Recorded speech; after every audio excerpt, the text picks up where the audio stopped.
Last but not least, let's welcome Fanxi FENG to talk about Gacha game collaboration and the effective legitimacy.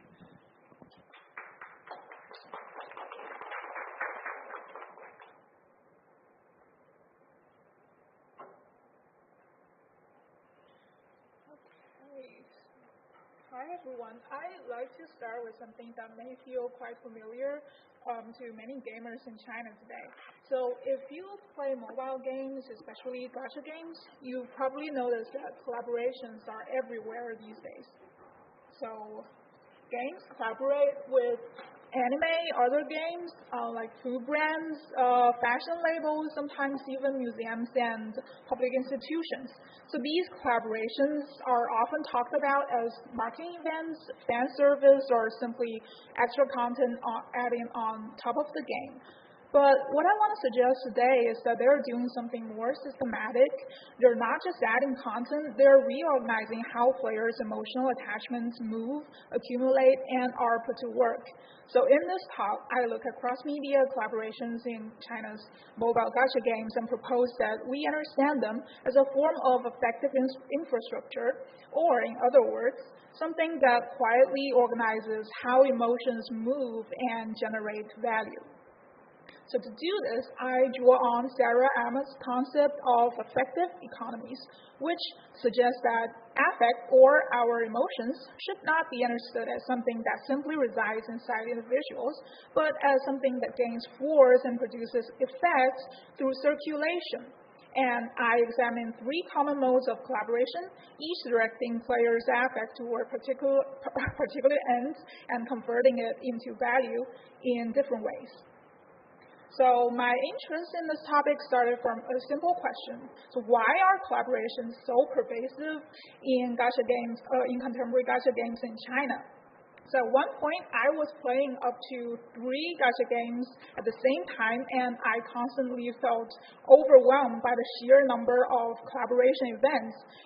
Brand tie-ins, cultural projects, and IP crossovers, and they often overlapped with one another.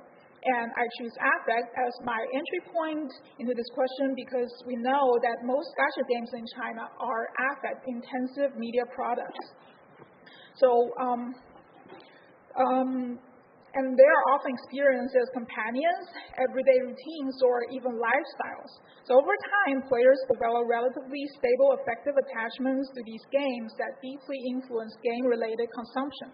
So without these existing affective relations, collaborations simply wouldn't work. So to understand why collaborations have become so pervasive, it is crucial to examine how affect works within these events. I therefore ask 3 main questions for this research. 1, how does affect circulate through gacha game collaborations? And 2, how do collaborations make players' affect valuable? And 3, what social consequences emerge from these collaborative practices? So given these conditions, let's take a look at how affect is turned into different forms of values by looking into 3 cases. Each of them represent a type of collaboration that is frequently seen in today's gacha game operations. So let me start with the first mode, which is a brand or retail-oriented co-promotions. So these are collaborations with consumer brands such as food, apparel, or retail chains. So typically, players encounter familiar game characters being featured on themed merchandise to make it look lovable. And in this type of crossover, spending is reframed not as a rational economic choice, but as a way for players to demonstrate affection, loyalty, or emotional commitment to characters and the game. A typical example is the 2024 collaboration between Love and Deep Space and KFC in China. Love and Deep Space is a romance simulation game that mainly aims at female users. So during the event, players could purchase specially named meal sets called Happiness and Heartbeat, which came with exclusive game merchandise and in-game redemption codes.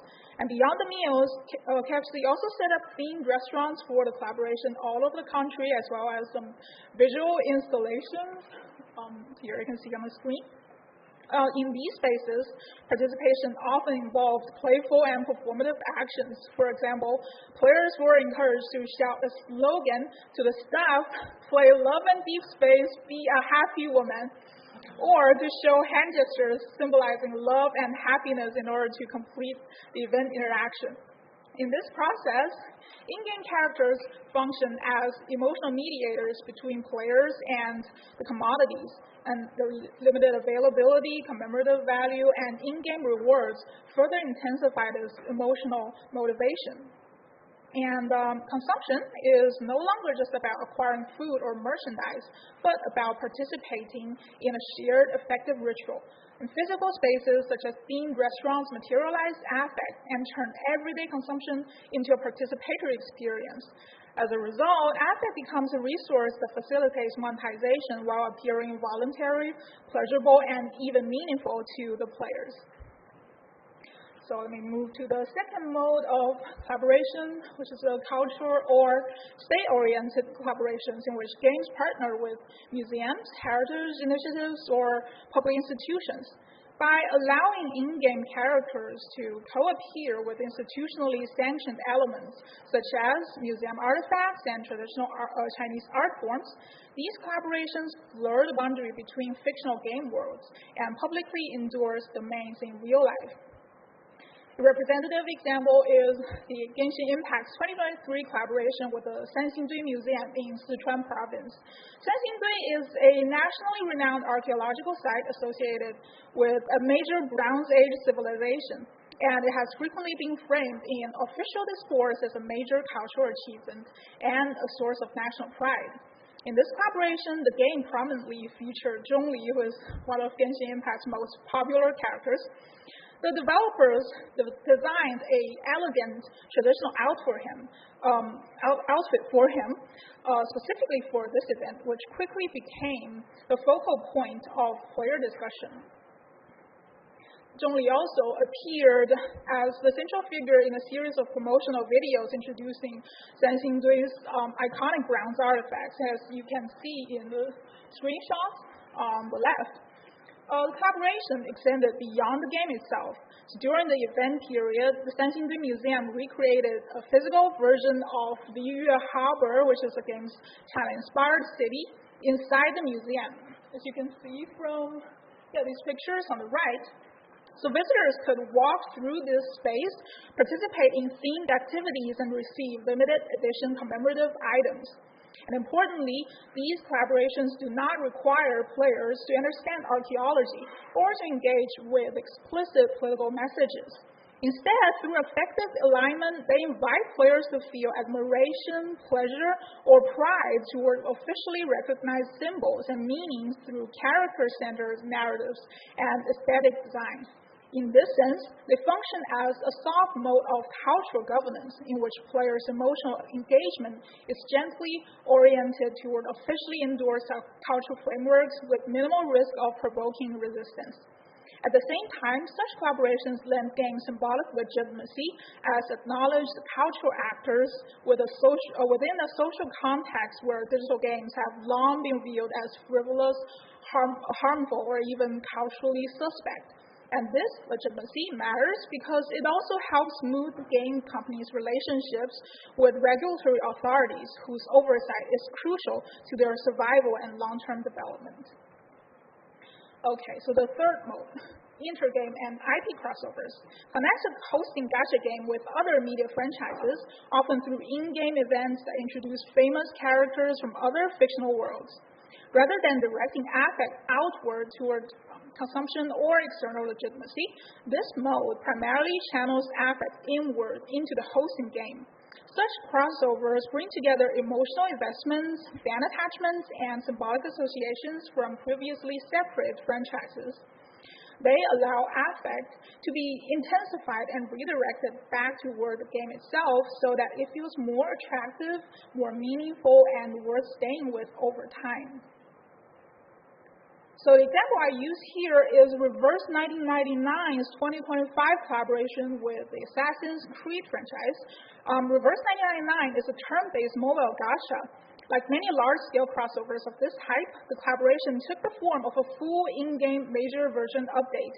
It lasted for 42 days and incorporated almost all of the core elements of a major patch, including new characters, new outfit, a dedicated crossover storyline, and a wide range of themed gameplay activities. In the main storyline of this update, the protagonists of Reverse are transported to the historical settings of two Assassin's Creed games, where they adventure alongside iconic characters from those worlds. A total of 3 characters from the franchise, Ezio, Cassandra, and Alexius, are introduced as playable characters in Reverse, with Ezio and Cassandra positioned as the highest rarity Gacha exclusive units.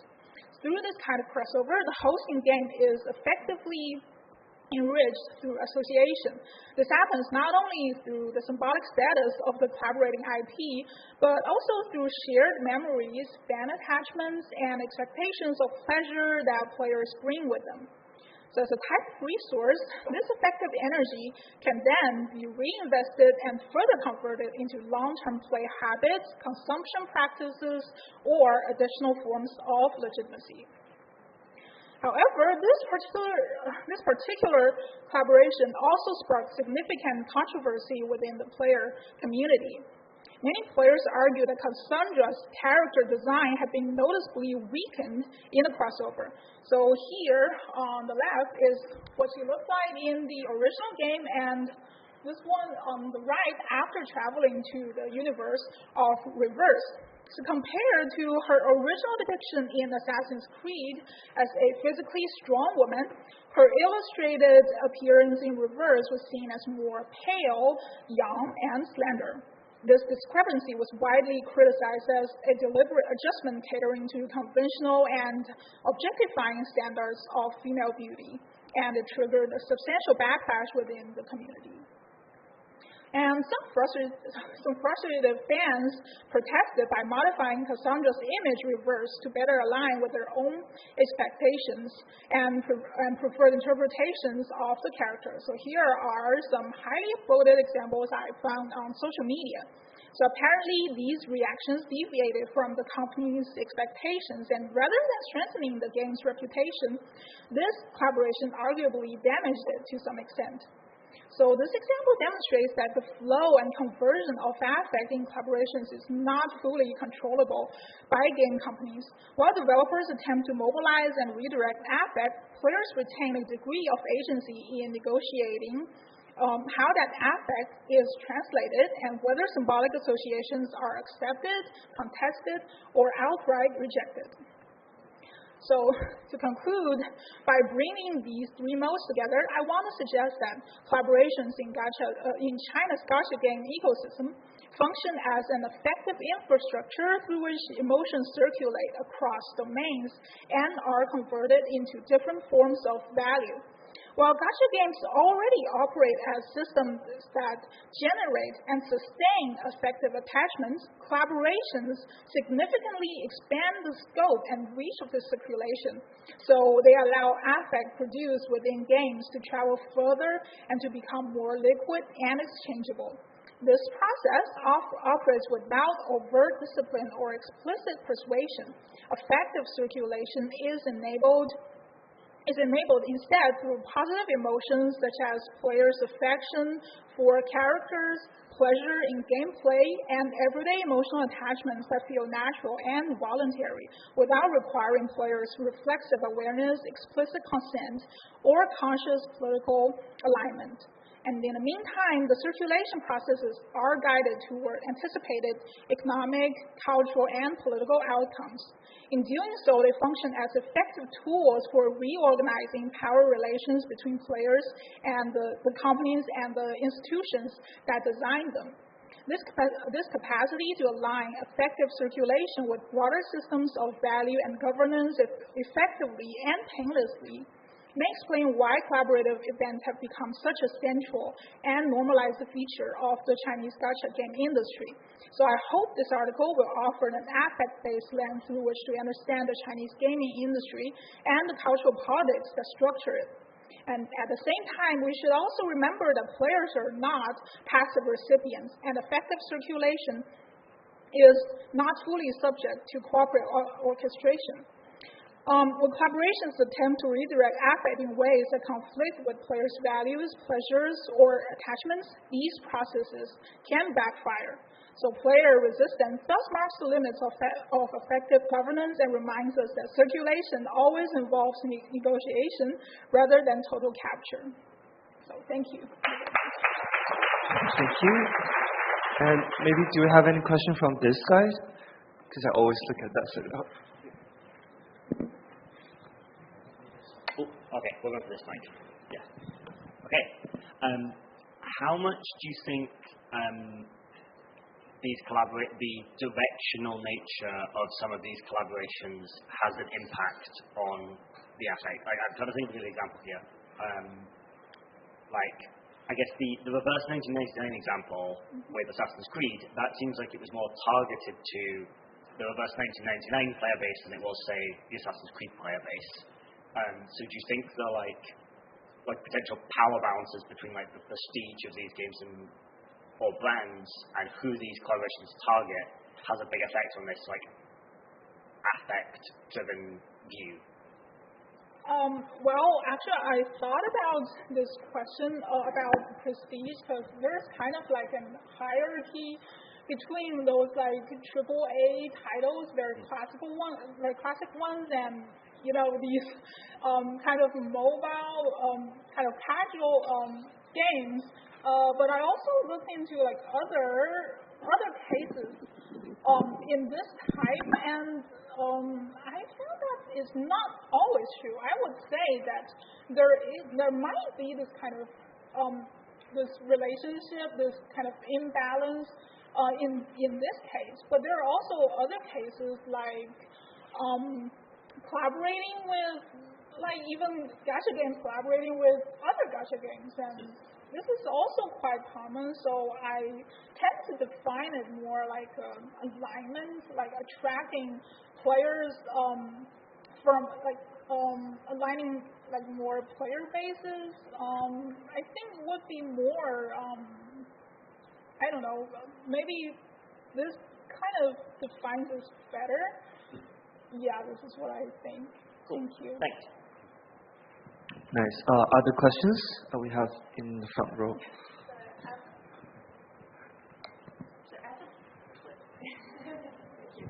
So as a player, I kind of understand these merchandising or franchising strategies, but most of them are like commodities to me. It's not an experience at all. So to suggest it's an effect infrastructure, I wonder if there is a certain way to kind of contribute to the experience of the game instead of just consuming it as commodities or penetrating people's life in every possible perspective.